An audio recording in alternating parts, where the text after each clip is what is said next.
here.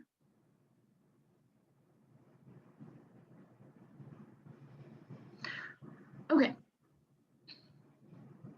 So, like I was saying, our theme today is Aladdin. We're going to move through this PowerPoint, and we're also going to watch a video. Make sure that you guys have paper, something to write with in front of you, so you can take some notes about this. I will send out the PowerPoint and the link to the video for you guys to refer back to. The PowerPoint is just our discussion, really. So just so you guys are aware of that, I'm not going to read a PowerPoint to you. This training will more focus on the discussion that we have. Okay, so, all right, so what do you guys already know about guided reading? What are some things that you guys already do? Are you already pulling a group? Yes, it's okay. Okay, wonderful. What else?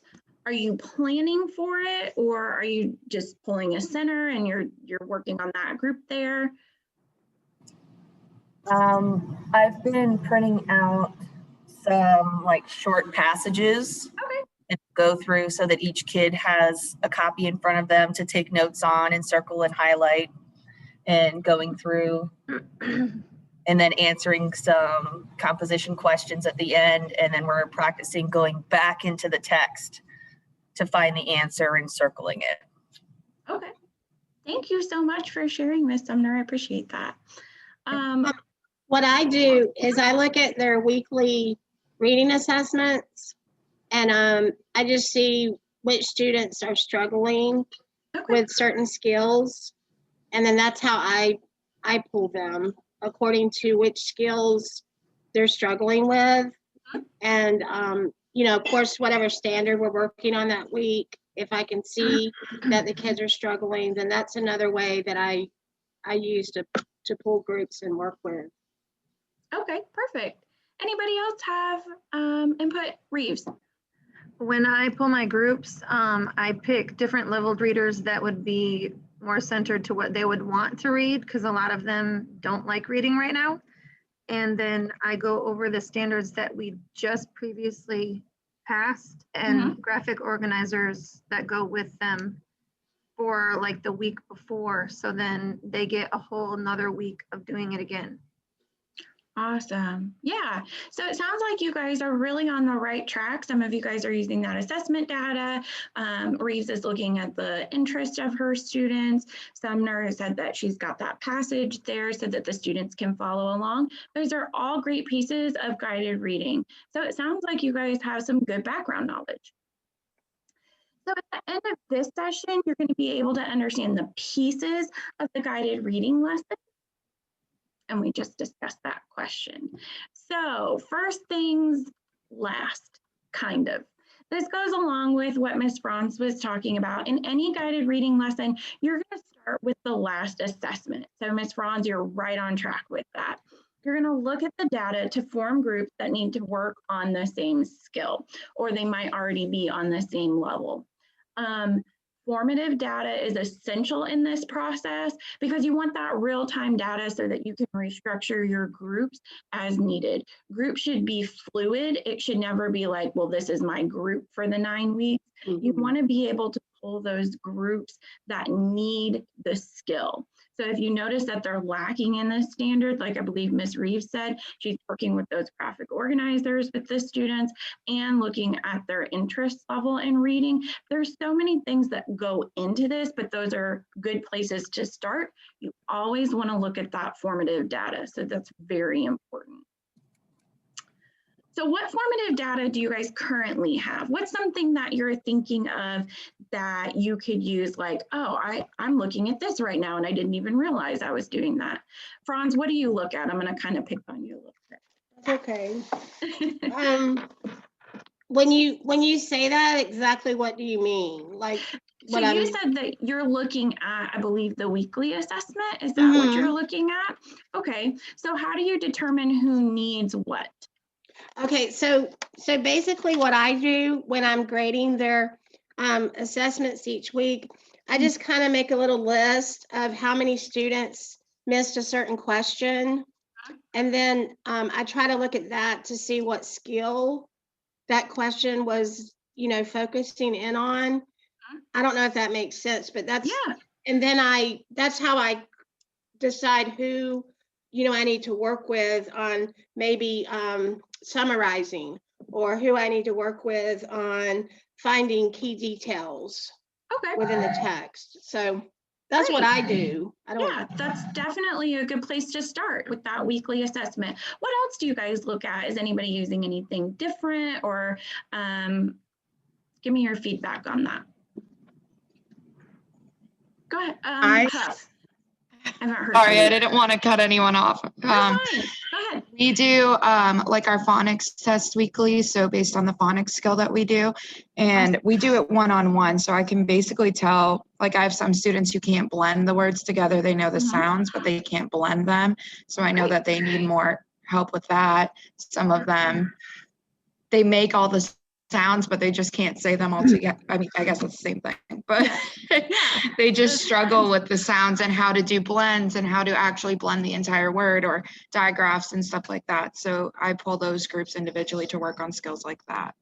Perfect. Fanny? I also, in the beginning of the year, we usually check if they know all of their sight words.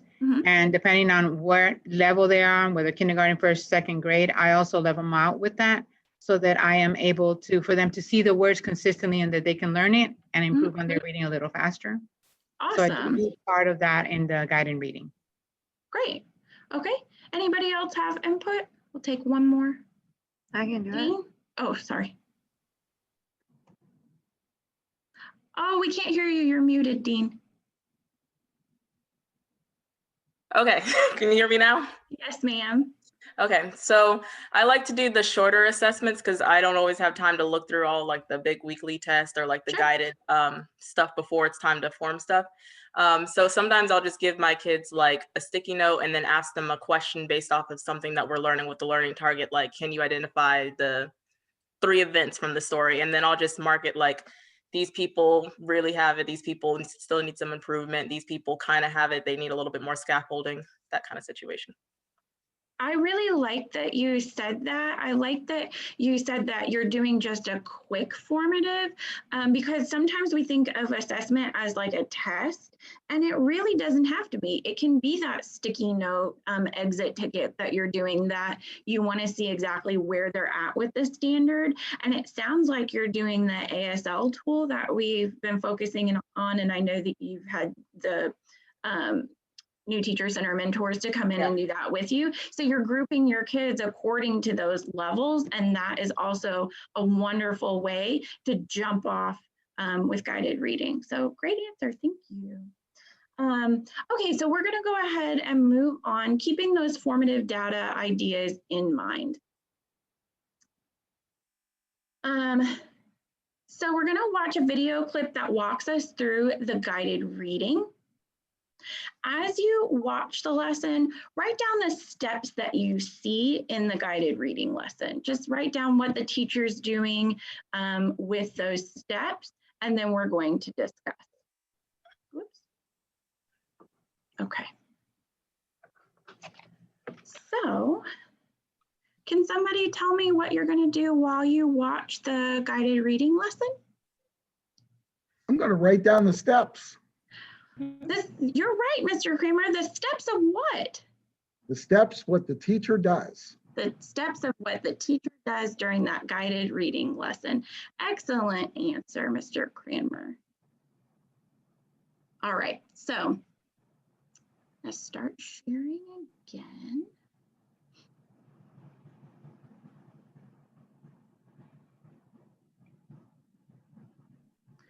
And this is just a 5-minute video. Do this. Okay. Can you guys see the video? The black screen? Okay, I see heads nodding. Yay, thank you. Okay, and we're gonna hope that the sound works. I tested it this morning, so it should work. Share computer sound is on. All right, here we go. Please just give me a thumbs up if you can hear it. Let's say the last part really strong. Mother. Heather Petrozzini is teaching her first graders to read word endings. Because I've noticed on some of the students' assessments that they're consistently dropping S's and ED. We need to make sure that as a group, we're looking at these endings, okay? After this shared reading lesson, the students will have the opportunity to practice their new skill of reading word endings. All right, I'm going to ask you to go choose your private reading or go to your private reading spot right now. And the group I've been working with, we're going to meet back here at the back. While most of the class begins reading independently and practicing the new skill, Heather gathers 3 to 6 students into a teacher-led guided reading group. Through assessments, Heather's learned that these students need more guided support with word endings. So she's gathered the students together to address their specific student needs. Heather selects all of her guided reading groups based on assessments and observations, because she knows assessments help her best understand her students' strengths and needs. And with those needs in mind, she can determine what lessons to teach and which students to group together. Guided reading groups can be formed based on literacy levels, building background knowledge, word work, and reading strategies. The groups will be flexible and change frequently as student needs change. Guided reading can be used regardless of the student population or student reading levels. Guided reading is a teaching best practice.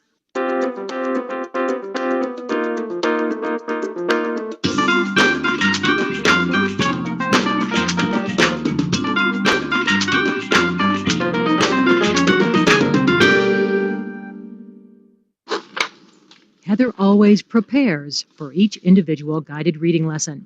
First, she'll choose a text for the students to read. The text will support the lesson's objective and provide a scaffold for the students as they practice. The text will provide just the right amount of challenge for the students and not frustrate them.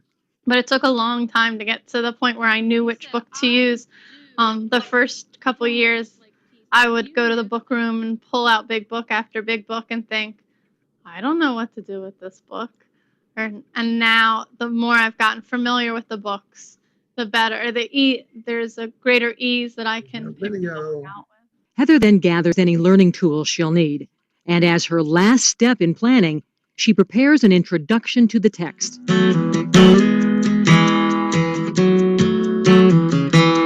So you guys are looking for a lot, huh? Now Heather is ready to begin teaching the guided reading lesson. She starts by introducing the text. We're going to read about Little Chimp again. And Little Chimp is going to learn how to eat some bugs. Heather's introduction includes a picture walk with the students. And look at that. The group looks at the cover, discusses illustrations, and makes predictions and connections to the text. Then Heather conducts a mini lesson that is tailor-made for these students. She's written words from the text on cards. She uses the cards to teach word endings. Eat. Now, what happens when we add an S? It becomes makes, holds, chimps, sticks, eats, bugs. With the lesson complete, Heather returns to the text. Okay, we're going to take a look at the book. Before we even read it, I want to show you a couple things. Then Heather goes through the book and points out any unfamiliar vocabulary. For example, in this text, the word termite was a challenge. The bugs are called what? Termites. Termites. Then she sets a purpose for the students reading the text. And I want you to read, Julian, I want you to read to find out how Little Chimp gets his termites to eat.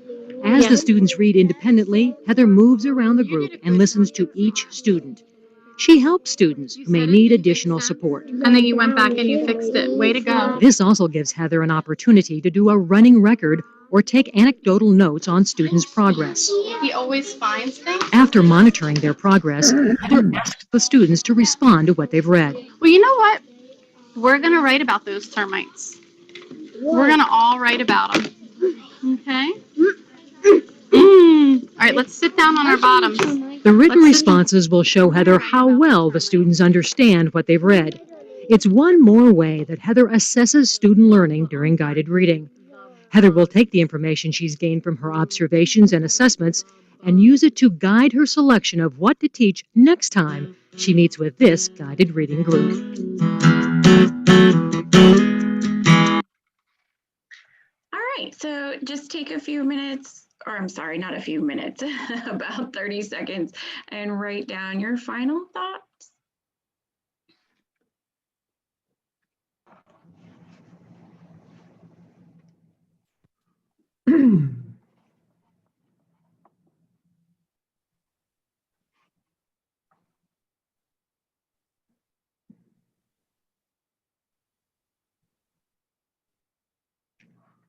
Okay. And you guys should be able to see my PowerPoint again, correct? No, okay, I'll reshare. Not yet.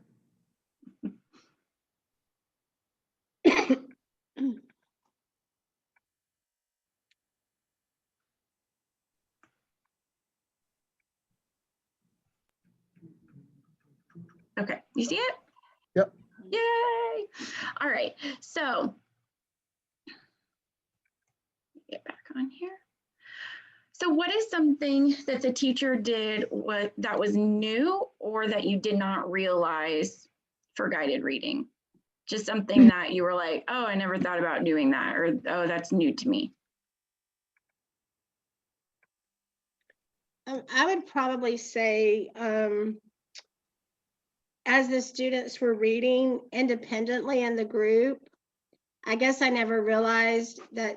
I mean, I do listen to them read, but I guess I never really realized that that's a really good time to really zero in on that child and what they're reading and how they're reading.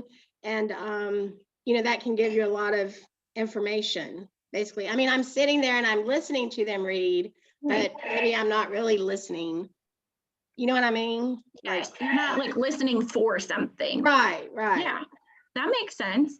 I think that's something that we do where we just get busy and we're like, okay, yep, I'm listening to them read, but why am I listening to them read? What am I really keying in on? What's the skill that this kid needs?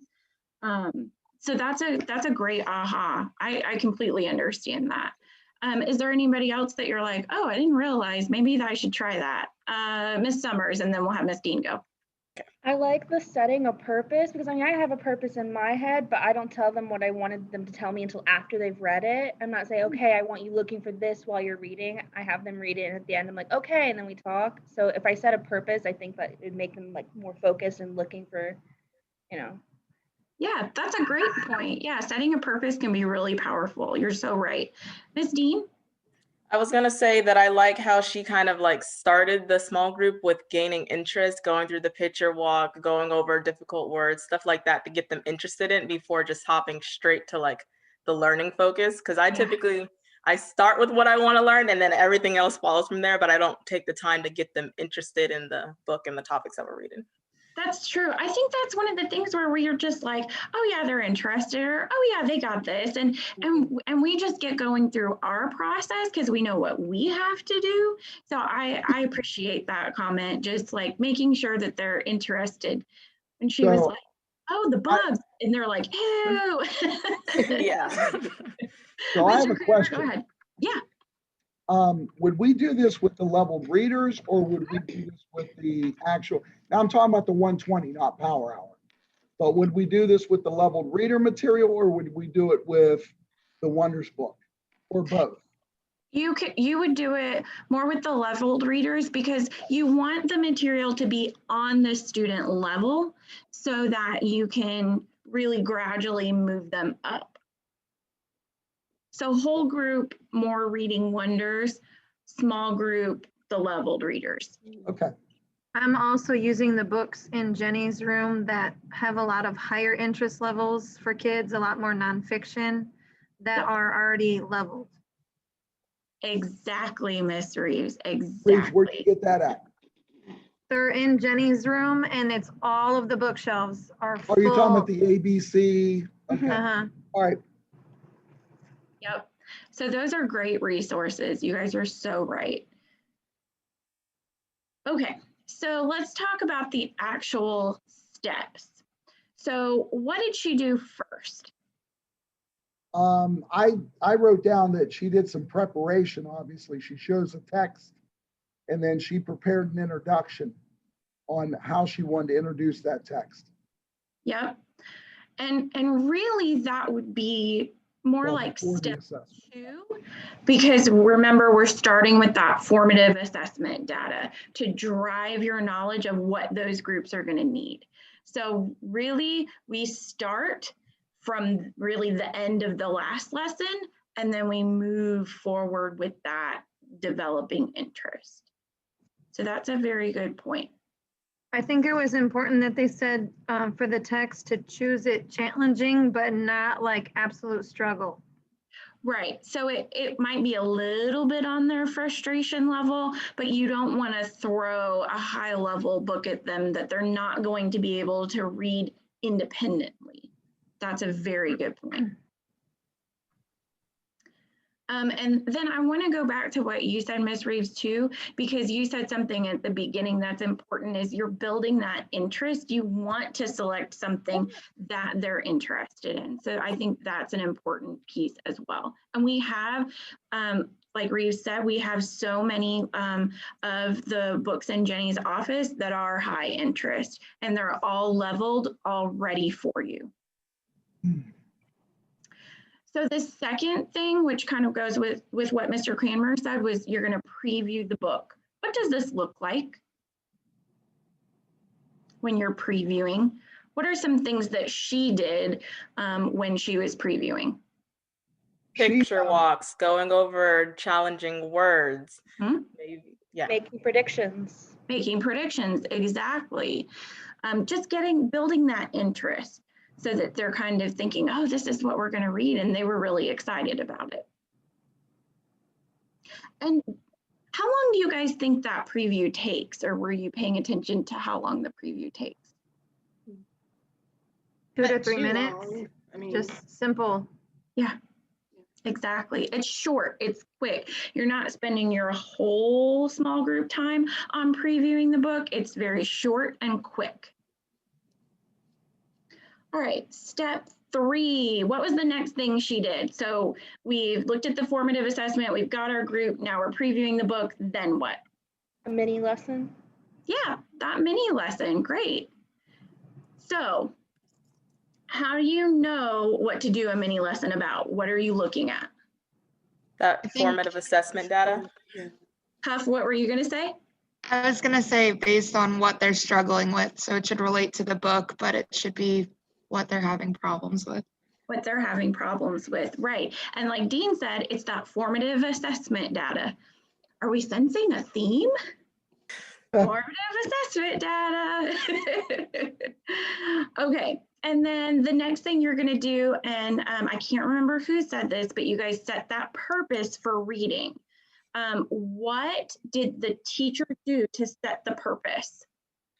And we've kind of told them what to look for in the story, what she wanted them to look for. Yep.